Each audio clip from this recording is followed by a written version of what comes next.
अज्ञानतिमिरान्धस्य ज्ञानाञ्जनशलाकया चक्षुरुन्मीलितं येन तस्मै श्रीगुरवे नमः। तस्मै श्रीगुरवे नमः। तस्मै श्रीगुरवे नमः। प्रिय विद्यार्थियों, पिछली कक्षा में हमने गुरु के विषय में अध्ययन किया कि उसको किन किन शिष्यों को पढ़ाना चाहिए तथा सामान्य शिष्टाचार का भी मनुस्मृति में उल्लेख किया गया है कि यदि कोई व्यक्ति अज्ञान से, अन्याय से, छल से, छद्म से और माया से पूछने का प्रयास करे तो उसको उत्तर नहीं देना चाहिए और मेधावी समझदार व्यक्ति को उसके समक्ष अज्ञानी जड़वत आचरण करना चाहिए। अब उसके आगे बताते हैं,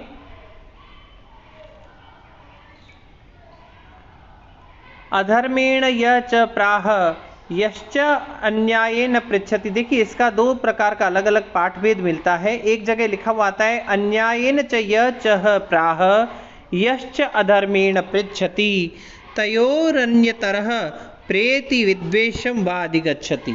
यहाँ पहला वाला शब्द एक जगह अधर्मेण है, दूसरी जगह अन्यायेन है। दोनों को हम देखते हैं।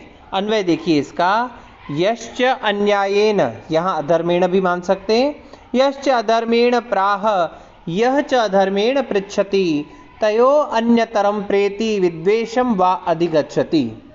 यह जो व्यक्ति अन्यायेन प्राह, पूछी हुई बात का, जिज्ञासावश पूछी हुई बात का अन्याय से उत्तर देता है, और यश्च अधर्मेण पृच्छति, और जो कोई व्यक्ति अधर्म से पूछता है, जो कोई व्यक्ति अन्याय से उत्तर देता है, छल छद्म से उत्तर देता है और छल छद्म से ही प्रश्न करता है। कहने का अर्थ है अन्याय से पूछने वाले और अन्याय से ही जवाब देने वालों के मध्य में फिर क्या होता है, अन्यतरः प्रेति, या तो उन दोनों में से एक व्यक्ति मृत्यु को प्राप्त हो जाता है, अथवा तयोर मध्य विद्वेषम वा अधिगच्छति, उन दोनों के मध्य में विद्वेष उत्पन्न हो जाता है। क्यों ऐसा क्यों हो जाता है? क्योंकि अन्याय से पूछने वाले को भी ज्ञात है कि दूसरा व्यक्ति अन्याय से पूछ रहा है, और अन्याय से बताने वाले के सामने वाले को भी ध्यान है कि यह व्यक्ति अन्याय से, माया से, छद्म से, कपट से बता रहा है। तो दोनों के मन में विद्वेष स्वाभाविक ही है।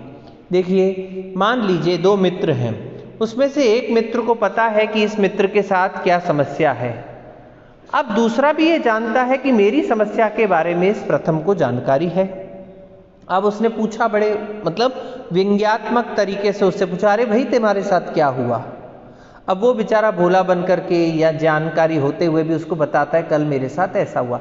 जानकारी इसको भी है कि वो जानता है और उसको भी जानकारी है कि मुझे पता है, लेकिन फिर भी छद्म के कारण से, पूछने के कारण से उन दोनों के बीच में धीरे धीरे करके विद्वेष उत्पन्न हो जाता है, खटास आ जाती है।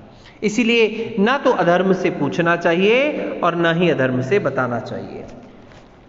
फिर क्या कह रहे हैं, धर्मार्थौ यत्र न स्याताम शुश्रूषा वापि तद्विधा तत्र विद्या न वक्तव्या शुभम बीजम इव उशरे।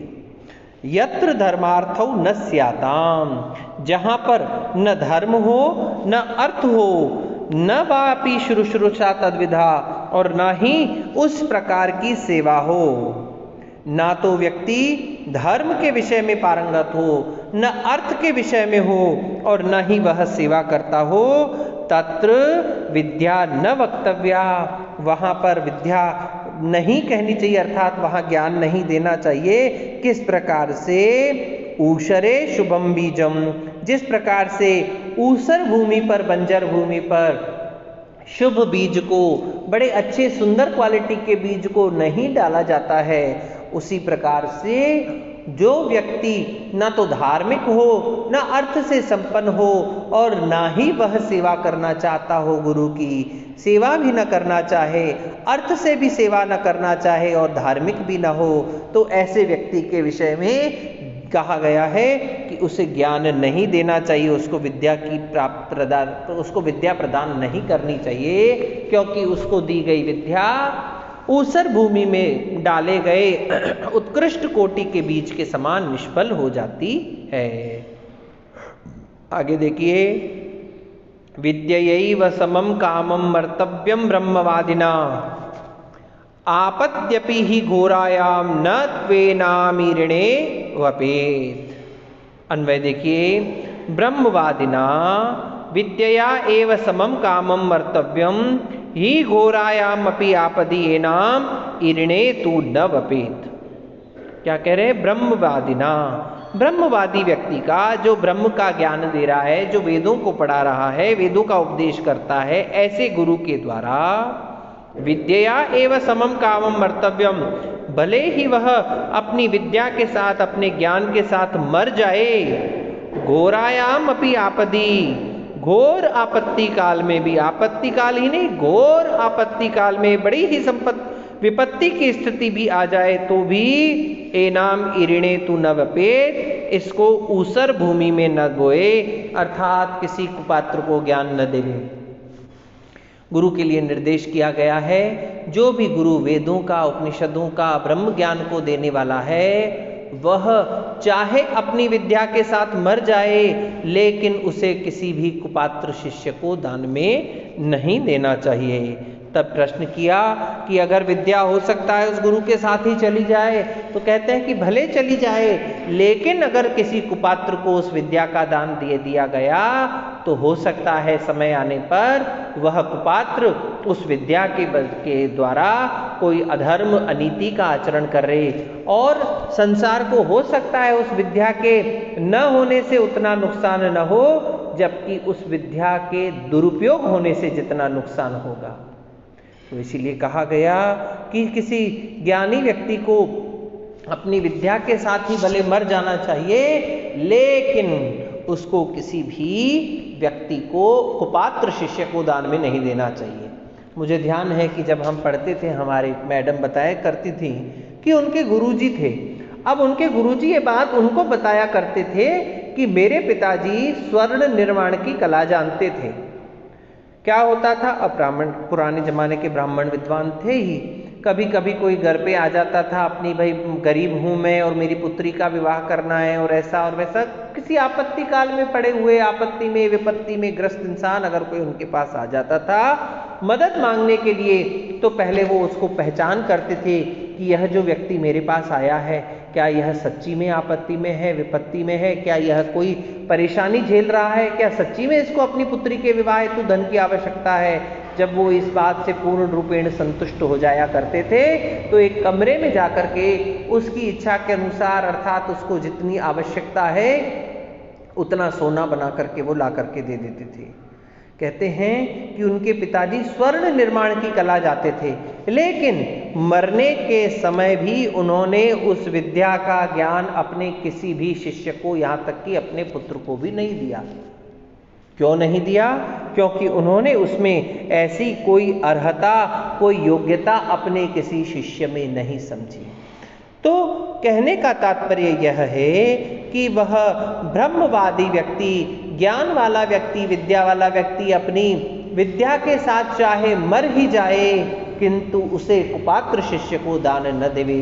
हो सकता है उसकी विद्या न देने से संसार का इतना नुकसान नहीं होगा, किंतु अगर उस शिष्य ने, जिसको उन्होंने ज्ञान प्रदान किया है, वो कुपात्र है और कुपात्र ने अगर उस विद्या का दुरुपयोग कर दिया, तो उससे ज्यादा हानि होने की संभावना है। फिर क्या कह रहे हैं? विद्या ब्राह्मण मित्याह शेवदी ते अस्मि रक्ष माम असुकाय माम मा अदा तथा स्याद वीर्यवत्तमा। अन्वय देखिए, विद्या ब्राह्मणम इत्याह अहम ते शेवधि अस्मि माम रक्ष माम असूयकाय मा दाह तथा वीर्यवत्तमा स्याम।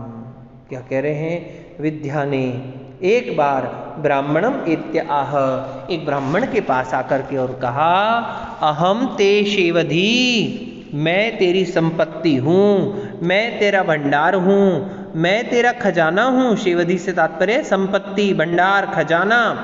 मैं तेरी भंडार हूँ, मैं तेरी संपत्ति का खजाना हूँ, भंडार हूँ। माम रक्ष, तुम मेरी रक्षा करो। माम असूयकाय मादा, किसी भी ईर्ष्या करने वाले को मुझे मत देना। और ऐसा होने पर वीर्यवत्तमा स्यात्, मैं अधिक बलवती होकर के तुम्हारा कल्याण करूंगी। देखिए कितनी सुंदर बात कही गई है कि यह विद्या भी आकर के कहती है कि किसी भी अज्ञानी व्यक्ति, अज्ञानी से तात्पर्य माया से युक्त व्यक्ति को या ईर्ष्या द्वेष रखने वाले को मुझे मत देना। क्यों नहीं देना? क्योंकि जो ईर्ष्यालु व्यक्ति है, जिसके मन में राग द्वेष भरे हुए हैं, निश्चित रूप से वह किसी न किसी दिन इस विद्या का दुरुपयोग कर सकता है। और दुरुपयोग ऐसा तो नहीं होगा कि वो किसी को लाभ पहुंचाने के लिए करे। ठीक है, खुद का लाभ पहुंचा ले, अलग बात है, लेकिन ये भी हो सकता है कि वो इस विद्या के द्वारा किसी को हानि पहुंचाने का प्रयास करे। इसीलिए ऐसे ईर्ष्यालु झगड़ालु को तुम विद्या का अर्थात मेरा दान मत देना। और जब तुम ऐसा करोगे तो मैं और अधिक वीर्यवती होकर के और अधिक बलवती होकर के तुम्हारा कल्याण करूंगी। फिर क्या कहा? यमेव तु शुचिम विद्या नियत ब्रह्मचारिणम तस्मै मां ब्रूहि विप्राय निधि पाया प्रमादिने। यम एव तु शुचिम नियत ब्रह्मचारिणम विद्या निधि पाय अप्रामादिने तस्मै विप्राय मां ब्रूहि। क्या कह रहे हैं कि हे ब्राह्मण, तुम जिसको, यम एव तु, जिसको तुम, शुचिम, पवित्र, पवित्र किससे? शारीरिक और मानसिक रूप से। देखिए अध्ययन में शारीरिक स्वच्छता की तो प्रधानता है ही, लेकिन इस प्रकार का एक विशिष्ट अध्ययन जो वेद शास्त्रों से संबंधित है, इस विद्या के अध्ययन के लिए उसका मानसिक रूप से पवित्र होना भी जरूरी है। क्योंकि जिस व्यक्ति ने अपने शरीर को स्वच्छ कर लिया लेकिन उसका मन राग द्वेष से उलझा हुआ है, काम, क्रोध, लोभ, मोह, मद, मात्सर्य, अहंकार, ईर्ष्या, द्वेष, न जाने क्या क्या उसके अंदर अगर बुराइयां, मानसिक रोग भरे हुए हैं, उसके मन की स्वच्छता नहीं है, तो उसको भी इस प्रकार का विद्या, इस प्रकार का ज्ञान देने की आवश्यकता नहीं है। तो इसीलिए जिसको तुम पवित्र समझो और नियत ब्रह्मचारी समझो, निश्चित रूप से ब्रह्मचारी समझो, नियत अपने आप पर नियंत्रण रखने वाला जितेंद्रिय मानो और ब्रह्मचर्य का पालन करने वाला मानो। ब्रह्मचारी के जिन नियमों की अभी हमने चर्चा की है पूर्व कक्षाओं में, तो जो इन ब्रह्मचर्य का पालन करता हो, विद्या, तुम जिसको ऐसा मानो, निधि पाय, और निधि पाय, ऐसे निधि, निधि कहते हैं संपत्ति, पा कहते रक्षा, ऐसी संपत्ति की रक्षा करने वाले, अप्रमादिने, जो प्रमाद से रहित है, जो आलस्य से रहित है, तस्मै विप्राय मां ब्रूहि, उस विप्र के लिए, उस ब्राह्मण के लिए ही तुम मुझे कहना, अर्थात मुझे तुम उसे ही प्रदान करना। विद्या ने उस ब्राह्मण को, आचार्य को फिर कहा कि हे आचार्य, हे ब्राह्मण, तुम इस संपूर्ण संसार में जिसको आंतरिक और बाह्य रूप से पवित्र मानो, स्वच्छ मानो, निर्मल मन अंतःकरण वाला और पवित्र शरीर वाला जानो, और जो नियत हो, जिसका अपनी इंद्रियों पर नियंत्रण स्थापित हो चुका हो, जो जितेंद्रिय हो, और क्या कहा?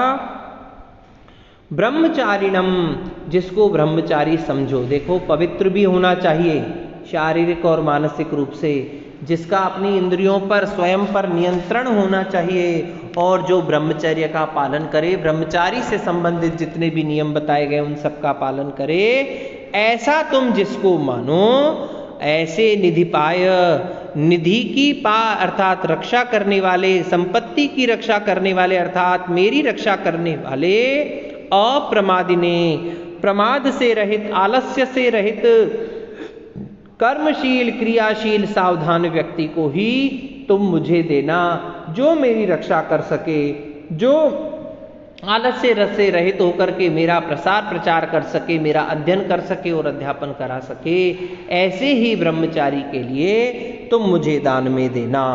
क्योंकि उस ब्रह्मचारी के लिए प्रमाद से रहित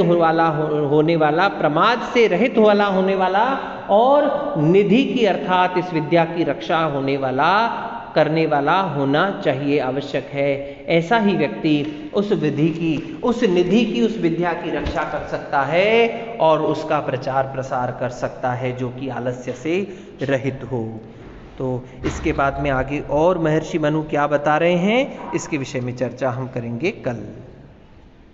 तब तक के लिए ओम शं।